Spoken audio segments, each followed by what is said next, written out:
হযরত মুসা কালিমুল্লাহ আল্লাহর সঙ্গে দিদার করার জন্য, আল্লাহর সাক্ষাতের জন্য তুর পাহাড়ে যেতেন।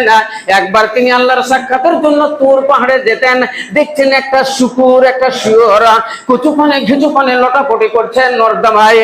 হযরত মুসাকে দেখে বলছে, আইনা তাযাহাবু ইয়া মুসা, মুসা তুমি কোথায় যাবে? মুসা বলল, আমি যাব সেই তুর পাহাড়ে দিদারে ইলাহির জন্য, আল্লাহর সঙ্গে সাক্ষাতের জন্য। শিওরটি বলছে, এ মুসা, আল্লাহকে তুমি বলিও আমাকে এই ধাপকে দিয়ে কেমন করে তৈরি করেছে, আল্লাহ আমাকে কেমন করে বানিয়েছে, আমার কচু পানে ঘেঁচু পানে কেন মন যায়, নর্দমার দিকে আমার কেন মন যায়, পেশাব পায়খানাতে মুখ ভরতে আমাকে এত ভালো কেন লাগে, তুমি আল্লাহকে একটু বলিও এই জিনিসগুলা নোংরা জিনিস যেন আমাকে ভাত পছন্দ না হয়, একটা শুকনো ডাঙাতে যেন থাকতে ইচ্ছা হয়, ভালো ভালো খাবার যেন খেতে ইচ্ছা হয়, তুমি আল্লাহকে বলে দিও।